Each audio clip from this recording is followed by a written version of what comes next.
Hey everybody, welcome back to Going Ballistic. We are going off grid today. Yes, this is a different video, but I want to show you guys, my wife and I are taking a big leap of faith here, and we are going 100% off grid. Let's check it out.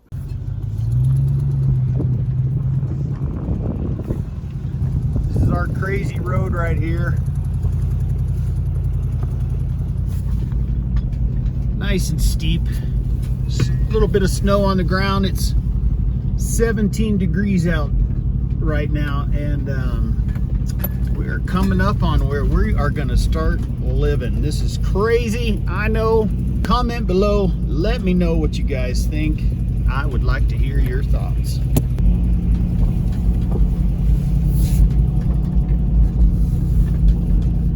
There it is, folks, in all its beauty. Woohoo! That is where we're moving. It's a little mess right now because we're still fixing it up, but yeah, this is gonna be home sweet home, folks.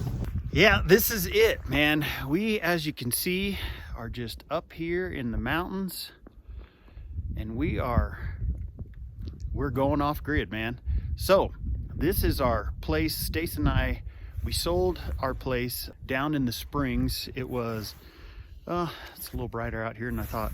It was about 2,100 square feet on 5 acres. We sold it a while ago, took a job at a church camp, which we enjoyed working there for a while, but we're moving on. We bought this place a couple years ago, and it's less than 1,000. Hey, you got to forgive me about the wind noise. I left my mics at home today, so it's going to be a little wind noise. So just bear with me. We'll get inside. But yeah, freezing cold out here. We've been working on the place. We do have propane, no well, no electrical lines. Nope, going 100% off grid. Let's take a walk inside. I'll show you guys what we're looking at here. First off, before we go inside, I installed this Generac generator here. This is a 14 kW, which is a lot bigger than we need, but we do plan on expanding the place out the back.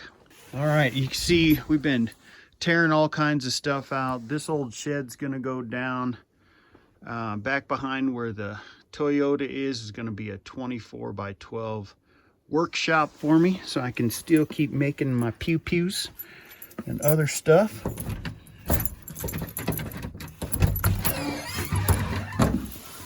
All right, let's take a look at the inside of the cabin. It's actually not too bad. We are remodeling in here. The people were heavy smokers, had popcorn ceiling. We took that down, retextured the walls. The smell is going away. We bought this cabin about 1.5 years ago, and I left the windows open for like 6 8 months. Just left them open. Nobody broke in, thank God. There wasn't nothing to steal, but so the smell has gone down a tremendous amount. I mean, you could see in the ceiling where they sat, it was full of spider webs. When I scraped it, they just hang down. It was pretty gross. But I installed central heating and stuff just the other day. Bought a little Goodman 40,000 BTU furnace. Installed it up in the ceiling by myself. I do heating and cooling, and I forgot how long it takes to do a whole system by yourself. It's actually turning back on. Got a lot of insulating to do in the house. We got older windows right here we're gonna change out eventually. Older doors we're gonna change out eventually. This gas stove is going away. This was their heat. I can't believe these people are still alive. And the reason why is 2 reasons. They had a propane refrigerator, and it sat right out in the mudroom. And they just vented it right out there. So the propane, you know you were smelling that stuff all the time. Also on this furnace, it vents right out the other side of the wall. Let me show you that. So this is where it vents right outside. This fireplace is no longer used. I think it was just a chimney for an old wood stove. But as you can see, it was just burning right up there to the eaves. Up there around the old fireplace, there's gaps and stuff. All this just went up in the attic. It's as black up in the attic as it is right here. And so these guys were just sucking in some propane. fumes all the time. So it's pretty amazing they didn't pass away. All right, back inside. Whew, it's cold outside. The sun's out, but it's 17 degrees. So in the living room here, we got to get rid of these doors. Again, these are old doors. I don't know how well insulated they are. We're going to put a wood burning stove right here. What I did here on the furnace is I did 3-wire so I can have the fan run on auto when the fireplace is going and we get it nice and warm in here. I can still circulate warm air throughout the cabin. We do hope next year to expand. It's a little bright out there, but we hope to expand out on the patio because there is no washer or dryer here. Gosh, it's a lot of work, but we're gonna do it. And we want to put more closet space, expand the living room just a little bit, laundry room and closet, because there's only one closet in this entire cabin. So this is the master bedroom. It's about 11 by 11. It's about the same size as the house we currently live in. This one isn't much smaller. I think we live in 900 square feet right now. This one's like 800 and something. But we'll expand it a little bigger out on the patio here, or excuse me, out on the deck. Again, a little windy, don't have my microphones, but beautiful views of the valley. Yeah, we're gonna expand out on this. We're gonna have to put in a retaining wall around because it's actually, we're up on top of a hill and it's eroding definitely on the east side of the cabin. It's only about 4 feet from the cabin, then it's a hill, so we'll be putting a retaining wall. This is gonna be the office. These are the only closets in here that are just built in. That's our new shower. That's going in. Bathroom's right there behind me, and you guys can see right there it's eroded pretty good, and we want it to at least be like 10 feet. So the bathroom's a little dark here. We tore out the entire bathroom. You can see the beautiful color walls here. Again, there was just so much smoke. They smoke so much. You can see where all the pictures were and everything. The caulking on the old shower was just yellow. Everything was just cigarette smoke stained. So we tore out baseboards, carpet, all the tile that was on here. My wife has worked for days tearing up this tile. Somebody went like staple and screw happy on putting down the hardy backer. We got a new toilet here because the other one was like really disgusting. New vanity. Having to move the electrical. It had a light switch right here and the light.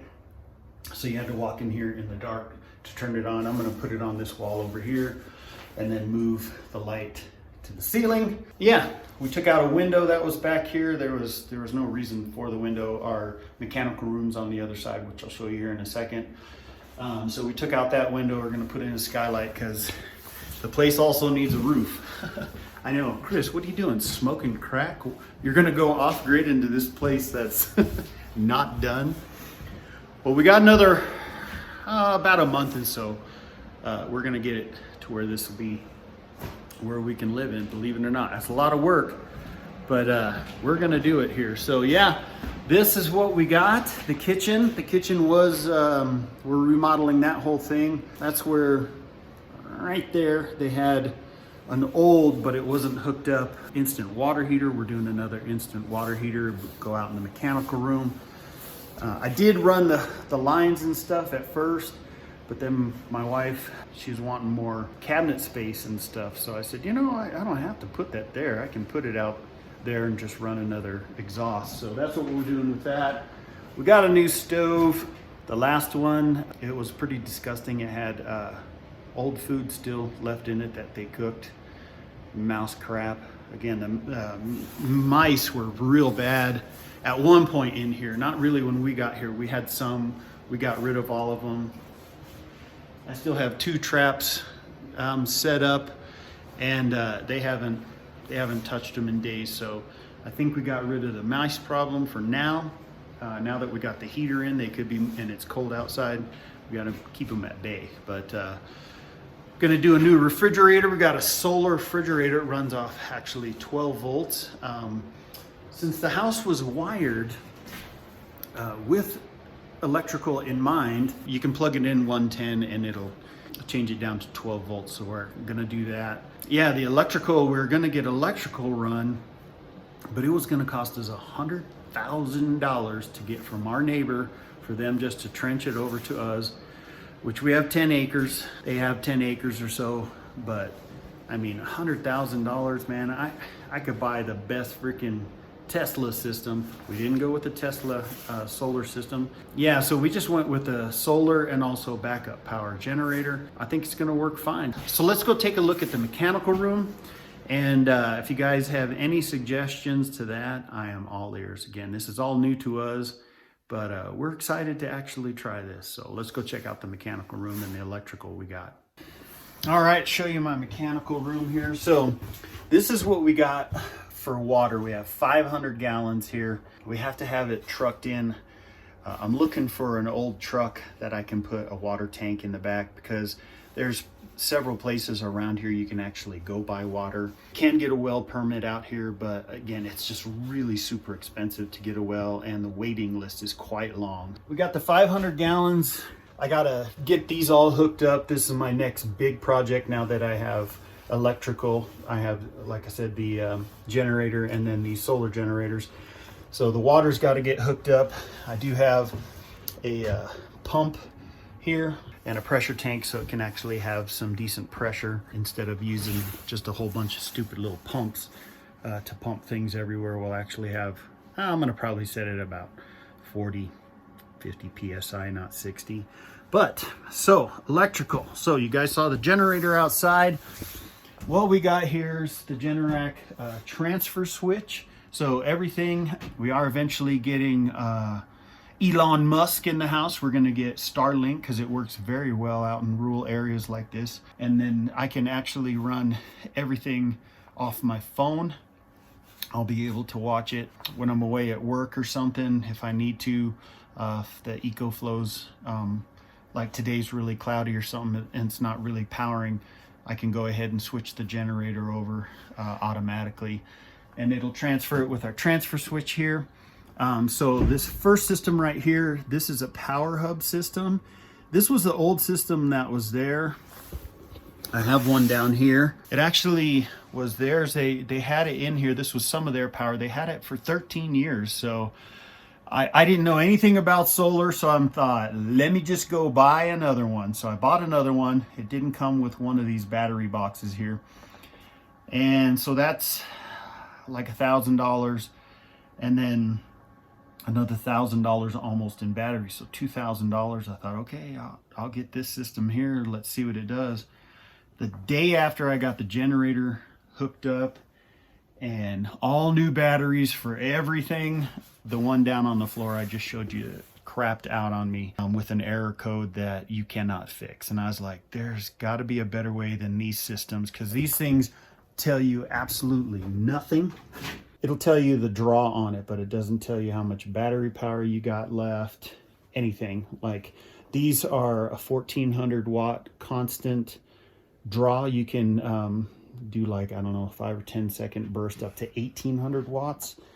And then it'll kick you out. It has the 4 15 amp plugs right here. It also has an AC outlet that you can do, but you can only do the one, and it takes 12 gauge wire is the max wire that it'll put on it. So they were not going to work for what we needed. And you have to have a solar generator, or what do you call that? Regulator and stuff on these. So I started doing some research, and I found a bunch of really cool videos. And that's why we went with these, the EcoFlows. These things are really amazing units. Cool thing you can do is this box right up here, it plugs the two into each other, and you can actually have 240. I've seen people run their whole houses to include their dryers off of just these two EcoFlow Pros. That one's been running all night long since about noon yesterday with the furnace at 100%. and it's down to 38%. Again, the house isn't very well insulated right now. I got to do a bunch of blown insulation, get it insulated a lot more to help with the furnace. But then again, we're going to hook these up on a solar panel system here soon, so they'll have those.